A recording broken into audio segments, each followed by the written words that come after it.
조선야담 이야기 시작합니다. 옛날 옛적 벼락골에 최생이라는 사람이 있었습니다. 최생은 조그마한 초가에서 아내와 7살 난 아들을 데리고 살며 대과시험을 준비하였죠. 그러다 과거시험 날이 임박해오자 최생은 가족을 남겨두고 한양으로 과거시험을 보러 떠났습니다. 부인, 내 다녀오리다. 먼 길이니 조심히 다녀오세요. 나는 걱정 말구려. 이번에는 꼭 대과시험에 합격해 올 테니 우리 장손과 잘 지내고 계시오. 최생은 괴나리 보쯤에 집신짝을 매달고 한양으로 길을 떠났습니다. 한양길은 바쁜 걸음으로 한 달은 걸어야 도착하는 먼 곳이니 최생은 몇 달이나 집을 비워야 하는 먼 여정에 올라선 것이죠. 그런데 최생의 아내는 남편이 오랫동안 집을 비워야 하는데도 아쉬워하기는커녕 오히려 반기는 기색이었습니다. 그날 밤 초가의 안방에는 옅은 웃음소리가 흘러나왔습니다. 최생의 부인이 이웃집 박서방과 놀아나고 있었던 것이죠. 이봐, 혹시 최생이 과거에 붙기라도 한다면 우리 더는 만날 수 없는 것 아니야? 어머, 박서방. 그런 걱정일랑 붙들어 매시오. 이러한들 저러한들 밤에는 우리 박서방이 내 서방님이라오. 아이고, 이쁜 내 색시. 그렇지? 그럼 그렇고 말고 우리 밤서방님. 최생의 부인과 박서방은 최생이 없는 틈을 타 밤이면 늘 함께 지냈죠. 그러던 하루는 문틈에서 새어나는 소리가 너무나 격하여 건너방에서 잠을 자던 7살 먹은 아들의 잠을 깨워버리고 말았습니다. 잠이 깬 최생의 아들은 어머니 혼자 주무시는 방에서 괴이한 소리가 나니 이상한 생각이 들어 안방 문을 열어 젖혔죠. 방 안에 함께 있던 최생의 부인과 박서방은 방문이 활짝 열리자 깜짝 놀라 문 쪽을 바라보았습니다. 문 앞에는 최생의 아들이 눈이 퉁방울만해져서는 방 안을 들여다보고 있었죠. 이를 어찌하면 좋단 말입니까? 그날 이후로 박서방과 최생의 부인은 7살 먹은 아이의 눈이 두려워 만남을 계속할 수가 없었습니다. 거기에 어린 아들이 그들이 안방에서 놀아난 것을 보았으니 걱정이 이만저만이 아니었죠. 박서방 일을 어찌하면 좋겠소? 남편이 우리 사이를 알면 우리 둘 다 죽은 목숨인데. 그러게, 내게 한 가지 방도가 있기는 한데. 그게 무엇이요? 박서방과 최생의 부인은 세상 누구도 들으면 안 되는 듯 은밀한 이야기를 주고받고 헤어졌죠. 그리고 몇 달이 지난 후 최생이 돌아왔습니다. 꾀죄죄한 몰골에 축 처진 어깨로 간신히 살인문을 밀고 들어오는 꼴을 보니 이번에도 과거에서 낙방을 한 것이죠. 부인 다녀왔어. 오셨어요? 그런데 방문을 열고 나와 최생을 맞이하는 부인의 얼굴은 슬픔이 가득한 얼굴이었죠. 부인, 안색이 왜 그리 안 좋소? 그리고 우리 장손은 어디 있기에 나와보지도 않는 것이오? 최생의 부인은 그때부터 울며 이야기를 꺼냈죠.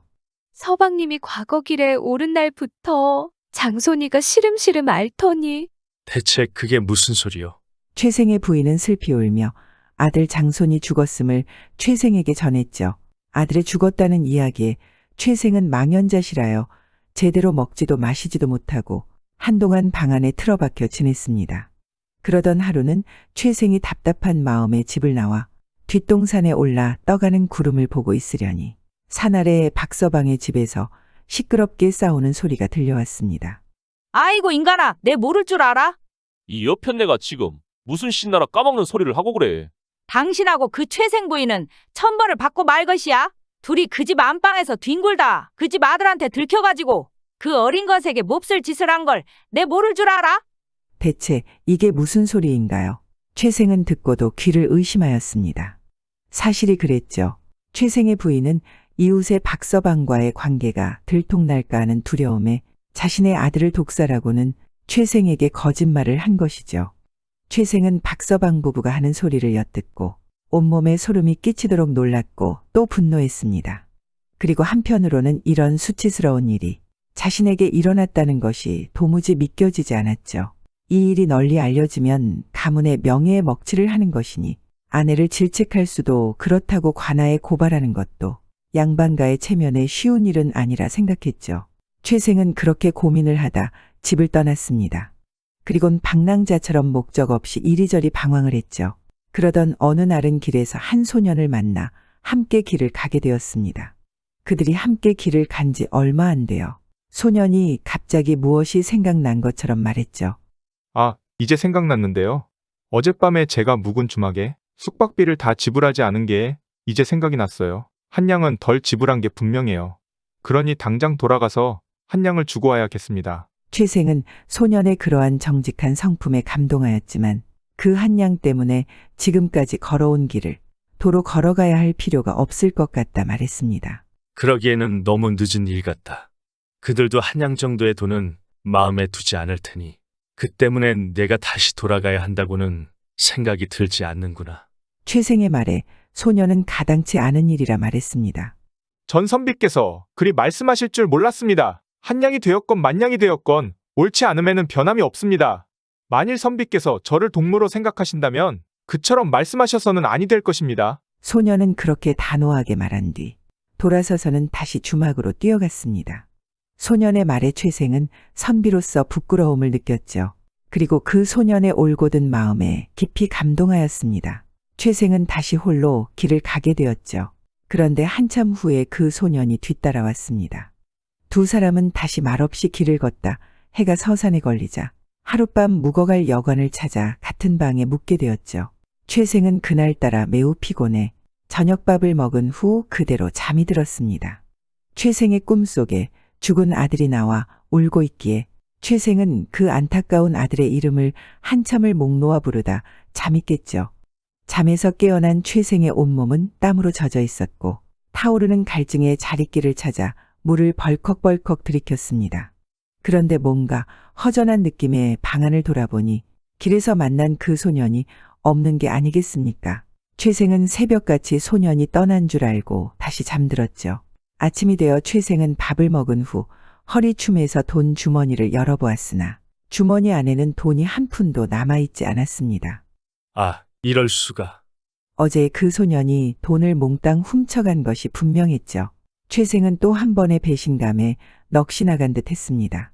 한 번은 그의 아내에게 그리고 또 한 번은 그 교활한 소년에게 속았으니 말이죠. 최생은 괴나리 보찌만의 귀한 서책 한 권을 꺼내 주막 주인에게 값을 치르고 나서야 주막에서 나올 수 있었습니다. 그리고 다시 길을 나선 최생이 산언덕을 넘고 있을 때였죠. 산 아래 까치 한 마리가 큰 소나무 주위를 날고 있기에 가만 보니 그 나무 꼭대기에 있는 새둥지에 어린 까치 새끼들이 있는 것이 보였습니다. 새끼들은 어미새에게 먹을 것을 달라는 듯 울어대고 어미까치는 먹을 것을 사냥하면서도 새끼들이 있는 둥지를 살피느라 계속 둥지 주변을 왔다 갔다 하였죠. 그때 옆에 나무가지에 앉아있는 키 큰 아기 까치에게 말하는 듯 했습니다. 당신 새끼들 걱정은 하지 말아요. 당신이 나가 있는 동안 내가 돌봐줄 테니. 그러자 까치가 알았다는 듯 우는 것이 마치 고마워요. 항님 그럼 제 새끼들을 좀 부탁해요. 하고 대답하는 듯 보였죠. 잠시 후 까치는 먹잇감을 구하러 날아가는 듯 힘차게 날아올라 먼 곳을 향해 날아갔습니다. 최생은 그 모습을 보고 또 한 번 감동했죠. 날 짐승도 제 새끼를 저리 아끼고 그 이웃도 도와 함께 살려 하는데 인간 중에는 짐승만도 못한 것들이 인간이라 살고 있으니. 그러나 어미까치가 보이지 않자마자 학은 둥지 속으로 긴 목을 굽어넣어 5마리 까치 새끼들을 모두 먹어치웠습니다. 그 광경을 본 최생은 깜짝 놀라 믿는 것이 곧 속임을 당하는 것이라는 확신에 빠졌죠. 최생이 다시 어떤 마을에 이르러 노잣돈에 충당하기 위해 남은 서책을 모두 팔고 좀 쉬어가려고 주막으로 들어가서는 막걸리 몇 사발을 들이키고 있을 때였습니다. 웬 젊은 무리가 주막으로 들어오는데 그들 중 한 사람의 손에는 사냥한 학이 들려 있었죠. 주모, 여기 막걸리 한 사발씩 주시오. 아니, 외낙을 잡아 들고 들어오시오. 우리 중에 학을 먹어본 사람이 없기에 오늘 한번 먹어보려고 잡아왔어. 사내들이 주모가 가져온 막걸리를 한 사발씩 쭉 들이키고 학의 털을 벗기고 배를 가르니 그 안에는 5마리의 까치 새끼들이 있었습니다. 최생은 그 학이 까치 새끼들을 먹어치운 바로 그 학임을 알아차렸습니다. 그리고 그 인과응보로 저처럼 처절하게 죽임을 당해 배가 갈린 그 사악한 학을 바라보았죠. 한참 후에 그 젊은 무리들은 취기가 돌기 시작했는지 주막 주인을 조롱하기 시작했습니다. 아주머니는 과부로 오랫동안 수절을 할 만큼 했는데 왜 재혼을 하지 않소? 듣기로 아랫마을 부잣집 홍영감이 오늘 밤 아주머니를 보쌈해 갈 거라 하던데 그거 아주 당연지사가 아니겠소? 여자는 혼자 살아서는 안 되는 것이오. 그게 전통적인 풍속이 아니겠소. 아주머니를 홍영감에게 주기는 참 아까운데. 아주머니, 젊은 남자와 결혼하는 게 더 낫지 않소? 오늘 밤 우리 중 하나와 밤을 지새우는 것은 어떻소? 주막주인은 정말이지 혼자 살기에는 아까울 정도로 예뻤죠. 그래서 그런지 이 주막에 오는 남자들마다 주막주인에게 농을 하고 희롱하는 것이 일상인 듯 하였습니다. 최생은 주막주인이 술 취한 사내들에게 희롱을 당하는 것이 안타까웠죠. 더군다나 홍영감이라는 자가 오늘 밤 보쌈에 가려 한다니 최생은 주막주인을 보호해 주자 결심했습니다. 그리곤 저녁이 되자 최생은 여주인과 옷을 바꿔 입고 그의 방에서 홀로 잠을 잤죠. 정말로 한밤중이 되자 그 마을에서 가장 부자인 홍영감의 종들이 주막 여주인의 방으로 쳐들어와서는 여자의 옷을 입고 누워있는 최생이 여주인인 줄 알고 보쌈에 갔죠. 최생은 자루 안에서 아무 소리도 못 내고 두려움에 덜덜 떨고만 있었죠. 한참을 매달려 가던 최생이 들으니 대문이 열리는 소리가 나고 이내 여러 문을 지나 방문이 열리는가 싶더니 방 안에다 최생이 들어있는 자루를 내동댕이 쳐놓고 갔습니다. 최생은 여전히 자루에서 덜덜 떨고만 있었죠. 그러더니 잠시 후 웬 여인의 목소리가 들렸습니다. 새어머님, 걱정 마셔요. 저희 아버지도 그리 나쁜 사람은 아니에요. 혼자 수절하며 힘들게 주막을 운영하시며 사는 것보다 아버지와 함께 정을 붙이시며 편안하게 사셨으면 합니다. 그래야 저도 마음 편히 시집도 갈 수 있을 것 같습니다. 오늘 밤은 저와 함께 여기서 주무시지요. 최생은 그제야 일이 어떻게 돌아가는지 알아차릴 수 있었죠. 사실은 그랬습니다. 홍영감에 따른 자루 안의 사람이 남자인 줄도 모르고 아버지 홍영감에게 먼저 자신이 함께 새어머니와 한 방에서 자겠다 청한 것이죠. 새어머니께서 야심한 밤에 갑자기 보쌈을 당해 오셨으니 아마 적잖이 놀라셨을 것입니다. 오늘 밤은 제가 먼저 새어머니와 함께 잠을 자며 그분을 위로해드리겠습니다. 아버지 홍영감은 딸의 말이 일리가 있다 생각해 딸에게 그리하라 말한 것인데 이게 웬일인가요? 한편 최생은 지금이 위기에서 벗어날 좋은 기회라는 것을 알아차렸죠. 최생은 자루의 입구를 두드리며 자루를 풀어달라는 신용을 하였습니다. 그러자 홍영감의 딸은 순수히 자루를 풀어주었죠. 그리고 새벽 닭이 평소와 달리 요란하게 울어댔습니다.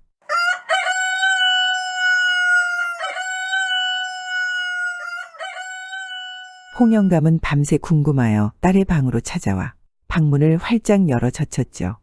그런데 이게 어찌 된 일인가요? 방 안에는 외간 남자와 자기 딸이 한 이불 아래 누워있는 것 아니겠습니까? 더욱이 홍영감의 딸은 그 손님을 매우 좋아하는 것 같았죠. 결국 홍영감은 최생과 자신의 딸을 혼인시킬 수밖에 없었습니다. 의도치 않게 생판 처음 보는 사내를 사위로 얻었으니 수치감을 느낀 홍영감은 그날 이후로 과부보쌈이라 하면 치를 떨었죠. 그렇게 부잣집 사위가 되어 호의호식하던 최생은 몇 년 후 대과에서 장원을 하였고 임금은 그의 글 솜씨를 극찬하며 포도청의 종사관으로 임명하였습니다. 훗날 벼슬이 올라 형조판서에 오른 최생이 살면서 기억하는 두 가지 사건을 이야기했습니다. 내 포도청 종사관으로 처음 나라의 녹봉을 받아 살면서 오늘날까지 기억하는 사건 두 가지가 있네. 그중 하나는 나이는 어린데 세상을 떠들썩하게 했던 도둑놈이자 사기꾼이었고, 다른 하나는 99의 남자와 간통죄를 저지른 어떤 여인이었네. 그 도둑은 여관에서 그의 돈을 훔쳤던 바로 그 소년이었고, 그 여인은 그의 아들을 독살한 그의 첫 번째 아내였죠. 내 살아보니 모든 것이 인과응보라. 그 외에는 설명할 수가 없었네. 구독과 좋아요와 함께 오늘도 좋은 날 되세요.